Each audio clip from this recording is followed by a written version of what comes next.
Morning students. तो आज हम कक्षा 9वीं विषय सामाजिक विज्ञान है राजनीति विज्ञान के अंतर्गत अध्याय 1 लोकतंत्र का विचार एवं विस्तार पढ़ेंगे, है ना। इस अध्याय में हम पढ़ेंगे लीबिया व म्यांमार के, है ना, लीबिया और म्यांमार देश में निरंकुश सैन्य तंत्र के विरुद्ध लोकतंत्र के लिए जो संघर्ष हुआ ना, उसके हम उदाहरण पढ़ेंगे और उनका हम विश्लेषण करेंगे। ठीक है, तो हम पहले आसपास की कुछ घटनाओं के बारे में, है ना, पढ़ते हैं और विचार करते हैं इस पर, है ना। तो एक शाला के मैदान में छात्र छात्राएं मिलजुल कर, है ना, तरह तरह के खेल खेल रहे थे। ठीक है, कुछ घटना आपको बताया गया है, इसको समझेंगे। तो अचानक क्या होता है, घंटी की आवाज़ सुनाई देती है और सभी विद्यार्थी दौड़ते हुए अपने कक्षा में पहुंचते हैं। तो 9वीं कक्षा के विद्यार्थी ठीक से क्लास में बैठे भी नहीं थे, हैं, कि सामाजिक विज्ञान की जो टीचर है वो कक्षा में पहुंची। तो बच्चों ने टीचर का अभिवादन किया और सभी बैठ गए। तो शिक्षिका ने पूछा कि कक्षा का कप्तान कौन है ना। जो टीचर है वो पूछती है कि इस क्लास का कैप्टन कौन है। तो रमेश बताता है कि कमलेश कप्तान है ना। तो शिक्षिका पूछती है आपकी कक्षा में कमलेश को कप्तान किसने बनाया है। तो कोमल ने बताया हमें नहीं मालूम। तो शिक्षिका कमलेश से पूछती है कि आप कप्तान किसने बनाया है। तो कमलेश ने कहा मैं कप्तान नहीं बनना चाहता था, है ना, मैं कप्तान नहीं बनना चाहता था, मुझे कक्षा जो शिक्षिका है, क्लास टीचर है, उसने ये काम सौंपा है। हाँ, तो शिक्षिका पूछती है क्या कप्तान बनाने का कोई दूसरा भी तरीका हो सकता है ना। जिसको टीचर ने क्या किया है, ये बनना नहीं चाहता था, तो शिक्षिका ने इसको बना दिया है, तो एक बन गया है ना। तो क्या कप्तान बनाने का कोई दूसरा तरीका हो सकता है। तो राम भाई जो है ना, एक स्टूडेंट है, इसने कहा इसमें बच्चों की राय लेनी चाहिए, है ना, बच्चों की राय से क्लास का कप्तान बनाया जा सकता है। तो कप्तान बनाने के जो यहाँ पर तरीके हैं, 2 तरीके हम सामने आए। तो कौन सा तरीका लोकतांत्रिक है ना और क्यों है ना। एक तरीका यह है कि शिक्षिका ने सीधे स्टूडेंट को उठा करके तो बोल दिया कि आपको इस कक्षा का कप्तान बनना है ना, उसको कप्तान बना दिया।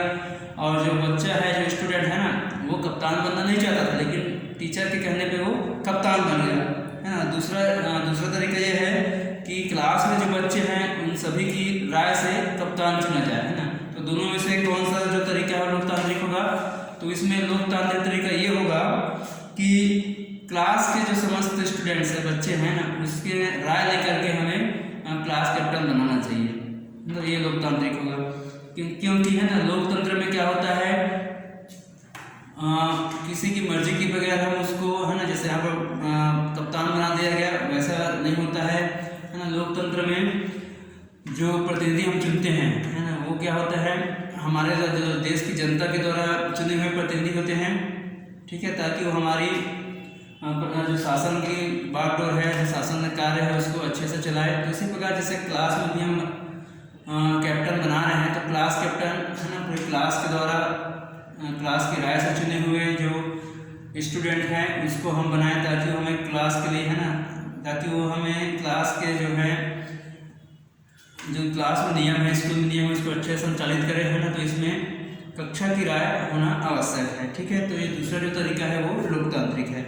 एक उदाहरण और देखते हैं। कक्षा 10वीं की एक छात्रा है ना, रोजी है, तो उसका जो परीक्षा परिणाम है वो बहुत अच्छा आया है। ये देख करके पूरा परिवार गदगद है ना खुशी से, और वे चाहते हैं कि जो उसकी लड़की है ना, वो सभी विषय में प्रवीण अंक लेकर के, है ना, प्राप्त जो लड़की है वो क्या करे, डॉक्टर बने। तो डॉक्टर बनने के लिए वो आगे विज्ञान विषय लेकर के पढ़ाई करे, है ना। तो रोजी की इच्छा क्या है, उसके घर वाले चाहते हैं कि रोजी जो है वो डॉक्टर बने, तो विज्ञान विषय लेकर के आगे पढ़ाई करे। रोजी की इच्छा सामाजिक विज्ञान पढ़ने की है और परिवार विज्ञान पढ़ने का दबाव बना रहा है, उसको NEET की तैयारी कराना चाहते हैं। तो क्या परिवार का निर्णय लोकतांत्रिक है। ठीक है, तो इसमें हम ये देखेंगे कि क्या जो परिवार जो चाह रहे हैं वो लोकतांत्रिक निर्णय है ना। तो ये लोकतांत्रिक नहीं है, क्योंकि है ना, रोजी की इच्छा सामाजिक विज्ञान लेकर पढ़ने की है और उसके परिवार उसको विज्ञान पढ़ाना चाहते हैं। तो इसमें व्यक्ति की अपनी इच्छा है ना, अपने इच्छा से उसको पढ़ने की स्वतंत्रता उसको प्राप्त होनी चाहिए। वो सामाजिक विज्ञान पढ़ना चाहती है, तो उसको सामाजिक विज्ञान लेकर के पढ़ने देने में ही क्या है, ये लोकतांत्रिक होगा निर्णय जो है ना। तो निर्णय के संबंध में व्यक्ति की इच्छा शक्ति का भी स्थान होना चाहिए, है ना, ये जरूरी है। तो लोकतंत्र क्या है? एक व्यापक विचार है जिसका संबंध व्यक्तिगत जीवन, परिवार और समाज से भी है। तो लोकतंत्र की चर्चा एक शासन प्रणाली के रूप में भी होती है। तो इस अध्याय में हम ये जानने की कोशिश करेंगे कि लोकतंत्र में जनता की भागीदारी कैसे होती है ना। पिछले कक्षा में हमने भारत की लोकतांत्रिक शासन प्रणाली के अंतर्गत सरकार के गठन और उसके कार्य के विषय में हमने पढ़े थे, ठीक है। तो हम पढ़ेंगे लीबिया, है ना, लीबिया देश के बारे में पढ़ते हैं। तो हम लीबिया की कहानी हम थोड़ा सा समझ लेते हैं। लीबिया क्या है? तो लीबिया अफ्रीका महाद्वीप जो है उसके उत्तर दिशा में स्थित एक निर्धन देश था, है ना। लीबिया क्या है? अफ्रीका महाद्वीप के उत्तर में बसा हुआ एक निर्धन देश था जिस पर इटली ने अपना उपनिवेश स्थापित किया था, है ना। उस देश पर इटली ने अपना उपनिवेश स्थापित किया। तो 10 फरवरी सन 1947 को इटली ने लीबिया को स्वतंत्र कर दिया।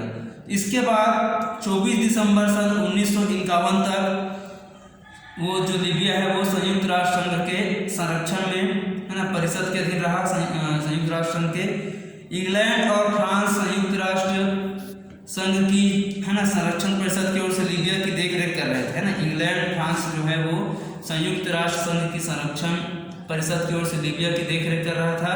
तो 24 दिसंबर सन 1951 को लीबिया को पूर्ण स्वतंत्र देश घोषित कर दिया गया, है ना। तो लीबिया जब पूर्ण स्वतंत्र देश घोषित हुआ तो लीबिया में राजतंत्र की स्थापना हुई। तो औपनिवेशिक शासन से लीबिया की जब स्वतंत्रता हुई तो इसके पश्चात जो राजा इदरीस है ना, वो लीबिया का शासक बना। तो लीबिया पर शासन राजा एवं कुछ ताकतवर परिवार द्वारा किया जाने लगा। तो वहाँ की अधिकांश जनता विभिन्न कबीलों में बटी हुई थी, ठीक है। लीबिया की जो अधिकांश जनता है वो कबीलों में बटी थी। लोग कृषि एवं पशुपालन का कार्य करते थे और लोगों पर कबीले के मुखिया है उनका प्रभाव था। सन 1959 में लीबिया में विशाल मात्रा में तेल और प्राकृतिक गैस भंडार प्राप्त हुआ जिससे वो एक धनी देश बन गया, है ना। तेल और प्राकृतिक गैस का भंडार वहाँ पर मिल गया लीबिया में और धनी देश बन गया। तो इन खनिजों पर क्या हुआ, राजा और जो वहाँ के धनवान परिवार थे उन्होंने अधिकार जमा लिया। तो इस समय उत्तरी अफ्रीका में राष्ट्रवादी आंदोलन की लहर चल रही थी। इसका प्रभाव लीबिया पर भी था। इस आंदोलन से जुड़े लीबिया के युवा, है ना, जो है वो आधुनिक राज्य की स्थापना करना चाहते थे। वहाँ पर जनता की भलाई हो एवं शोषण से मुक्ति मिले, है ना, ऐसे वो समाज की स्थापना करना चाहते थे। और महिलाओं के विरुद्ध जो अत्याचार हो रहे थे उसको रोकना चाहते थे और युद्ध को रोक करके वो एकता लाना चाहते थे ना देश में। तो उनका मानना था कि पेट्रोलियम से होने वाले आय का जो लाभ है वो कुछ ही, मतलब राजा के जो, है ना, जो परिवार है उनके संबंधित जो लोग हैं उनको ही ना मिले, इसका लाभ पूरे देश को मिले, ऐसा वो चाहते थे। इसके बाद देखते हैं कर्नल मुअम्मर गद्दाफी द्वारा तख्ता पलट, है ना, जो लीबिया में तख्ता पलट हुआ। कर्नल मुअम्मर गद्दाफी, है ना, कर्नल मुअम्मर गद्दाफी जो थे वो लीबिया की सेना के एक प्रमुख शक्तिशाली अधिकारी था, ना। लीबिया सेना में एक प्रमुख शक्तिशाली अधिकारी था।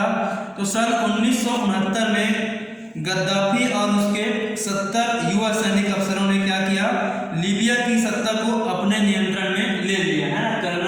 कर्नल मुअम्मर गद्दाफी है और उसके 70 युवा सैनिकों ने मिल करके लीबिया की सत्ता अपने हाथों में ले लिया। उन्होंने आंदोलन के संगठन का नाम फ्री ऑफिसर्स मूवमेंट रखा, ठीक है। उन्होंने जो आंदोलन चलाया उसके संगठन का नाम उन्होंने रखा फ्री ऑफिसर्स मूवमेंट। राजा इदरीस जो है वो गद्दी छोड़कर भाग गए, है ना, अपने शासन को छोड़कर वो भाग गए।